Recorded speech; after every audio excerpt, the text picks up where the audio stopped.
اعوذ باللہ من الشیطان الرجیم، بسم اللہ الرحمن الرحیم۔ پیارے بچوں، السلام علیکم۔ میں ٹیچر عبدالحمید میر پرائمری اسکول کاواری بالا سے آپ سے مخاطب ہوں۔ آج 26 جون 2020 ہے، جماعت 5ویں، مضمون اردو، عنوان شام۔ آج جو ہمیں سبق پڑھنا ہے وہ شام کے بارے میں ہے، یعنی شام کیسے آتی ہے، شام کہاں سے شروع ہوتی ہے، شام کو لوگ کیا کیا کام کرتے ہیں، شام کے بارے میں ہمیں پڑھنا ہے، یعنی رات کو جو شام آتا ہے۔ تو اس سبق کو پڑھنے سے پہلے، شام کو پڑھنے سے پہلے ہم اس میں جو مشکل الفاظ ہیں ان کا جو معنی ہے وہ لکھیں گے تاکہ آپ یاد کریں گے، ٹھیک ہے۔ اجالا، اجالا ہو گئے روشنی۔ بسیرا، گھر یا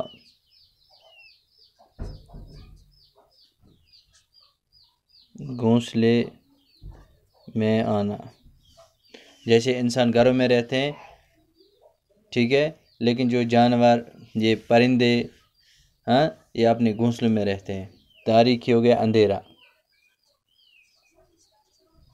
یہ یاد کرنے ہیں پیارے بچوں۔ دیے ہو گیا دیا کی جمع، مٹی کے چراغ، دیا کی جمع یا مٹی کے چراغ۔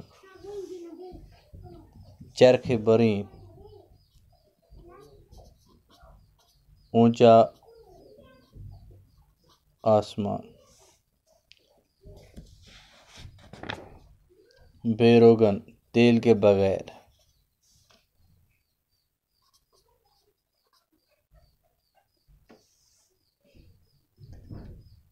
گوالا، گایوں کو پالنے والا۔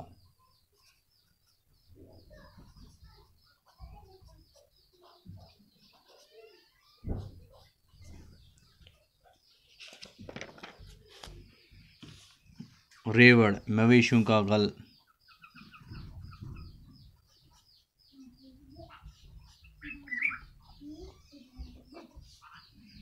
مویشیوں کا غلہ۔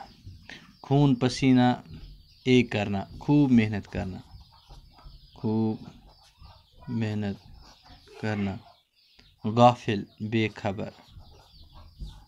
لوری، سریلا گیت، سریلا گیت جو مائیں اپنے بچوں کو سونے کے وقت گاتی ہیں، ٹھیک ہے نا، گا لیتی ہیں۔ جیسے جب بچہ روتا ہے تو ماں ان کو وہ گیت سناتی ہے جس سے ان کو نیند آتی ہے، ٹھیک ہے نا، اس کو بولتے ہیں کیا؟ سریلا گیت، جو ماں اپنے بچوں کو سلانے یا بہلانے کے لیے گاتی ہیں، سریلا گیت، ٹھیک ہے۔ پیارے بچوں، ان لفظوں کو آپ اچھی طرح یاد کرو گے، جیسے اجالا روشنی، بسیرا گھر یا گھونسلے میں آنا،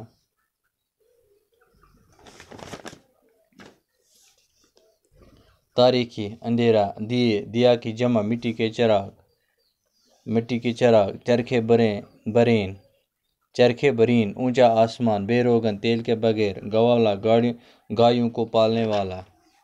ریوڑ، مویشیوں کا غلہ۔ خون پسینہ ایک کرنا، خوب محنت کرنا۔ غافل، بے خبر۔ لوری، سریلا گیت، ٹھیک ہے۔ پیارے بچوں، اب ہم پڑھیں گے شام۔ یہ دیکھو، بسیرا کرنا، تاریکی، دیے، چرخے برین، بے روغن۔ شام۔ سورج ڈوبا ہوا اندھیرا، چڑیاں لینے لگیں بسیرا، دن کا غائب ہوا اجالا، تاریکی نے پردہ ڈالا۔ سورج ڈوبا ہوا اندھیرا، یعنی جب شام آتی ہے تو سورج ڈوب جاتا ہے، اندھیرا چھا جاتا ہے، ٹھیک ہے۔ چڑیاں اپنے اپنے گھروں میں پہنچ جاتی ہیں، اپنے گھونسلوں میں۔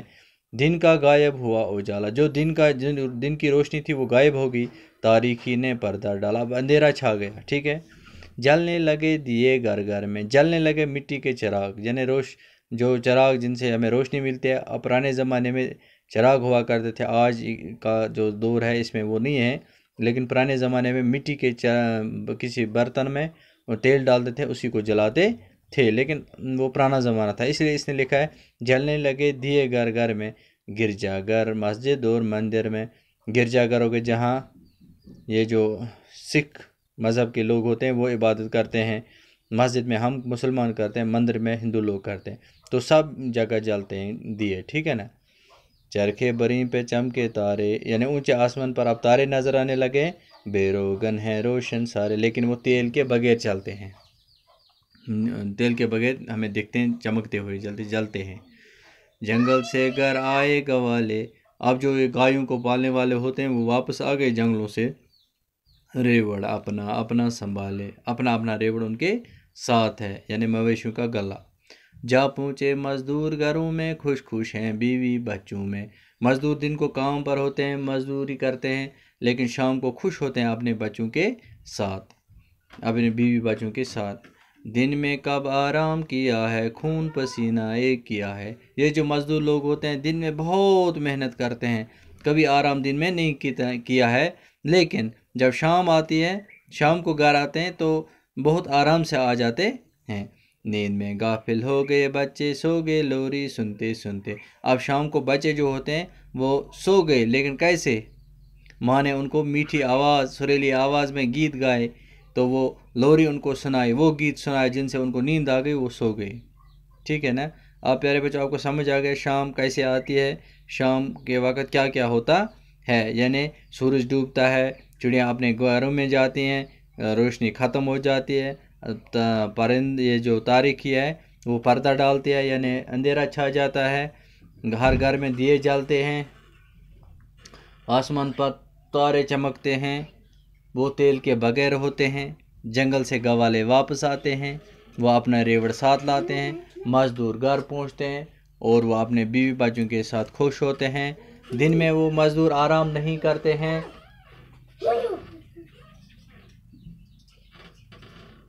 دن میں وہ آرام نہیں کرتے ہیں، لیکن خوب محنت کرتے ہیں، اور اب رات کو گھر جب آتے ہیں تو بچے سو جاتے ہیں ماں کی لوری سنتے سنتے۔ جوالا پرشد برک، اسی نے یہ نظم لکھی ہے۔ پیارے بچوں، اب اس کے سوالات ہیں، وہی میں آپ کو دکھاؤں گا۔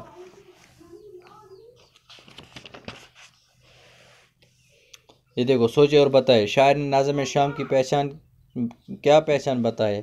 شاعر نے شام کی پہچان سورج ڈوبنے اور اجالا ختم ہونے کو بتائی ہے۔ نظم مزدوروں کے بارے میں کیا کیا کہا گیا ہے؟ نظم مزدور کے بارے میں ایک خاص بات بتائی گئی ہے، وہ یہ کہ دن میں مزدور بھی محنت کرتے ہیں، لیکن مزدور بہت محنت کرتے ہیں، لیکن پھر بھی رات کو اپنے بیوی بچوں کے ساتھ خوش رہتے ہیں۔ وہ اشعار لکھے جن میں نیچے لکھی ہوئی باتیں بتائی گئی ہیں۔ نمبر 1، سورج ڈوبنے پر اندھیرا ہو گیا اور چڑیاں گھونسلوں میں جانے لگے۔ یہ کس شعر میں لکھا ہے؟ یہ اس میں لکھا ہے، سورج ڈوبا ہوا اندھیرا چڑیاں لینے لگیں بسیرا، ٹھیک ہے۔ گھروں اور عبادت گاہوں میں دیے جلنے لگے، یہ کس شعر میں؟ یہ اس شعر میں لکھا ہے، جلنے لگے دیے گھر گھر میں، گرجا مسجد اور مندر میں، ٹھیک ہے۔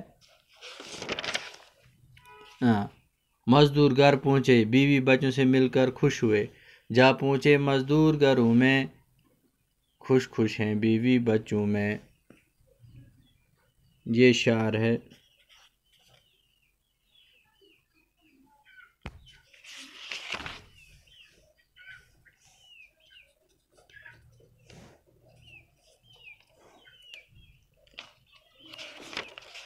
شاباش پیارے بچوں، آپ دیکھو، لفظوں کو جوڑ کر نئے الفاظ بنائے۔ مثال اس نے دی ہے، سوتے پلس سوتے ہو گیا سوتے سوتے، ٹھیک ہے نا۔ روتے پلس روتے ہو گیا روتے روتے، سنتے پلس سنتے ہو گیا سنتے سنتے، آتے پلس آتے ہو گیا آتے آتے، گاتے پلس گاتے ہو گیا گاتے گاتے، ٹھیک ہے۔ اب سبق کے آخر پر یہ کوشچن ہے، یہ سوال ہے، لفظ شام کے وزن پر مزید 7 الفاظ بنائے اور دیے گئے خاکے میں بھر دیجیے۔ یعنی شام اس نے پہلا لکھا ہے شین الف میم شام، یعنی شین پلس الف پلس میم ہو گئے شام، شین الف میم، اسی کے وزن پر، یعنی شام اس کے وزن پر، ایسے ہی جیسے شام، کام، نام، دام، ایسے آپ کو لکھنے 7 لفظ۔ تو میں نے یہاں لکھے ہیں پیارے بچوں، دیکھو، کیف الف میم کام، نون الف میم نام، دال الف میم دام، جیم الف میم جام، گاف الف میم گام، رے الف میم رام، کھا الف میم کھام، ٹھیک ہے۔ شام، کام، نام، دام، جام، گام، رام، خام، ٹھیک ہے نا؟ یہ ایسے 7 لفظ میں نے لکھے ہیں۔ مجھے امید ہے آپ اچھی طرح اپنی کاپی پر ان کوسچنوں، ان سوالوں کو لکھو گے اور یاد کرو گے۔ باقی وسلام۔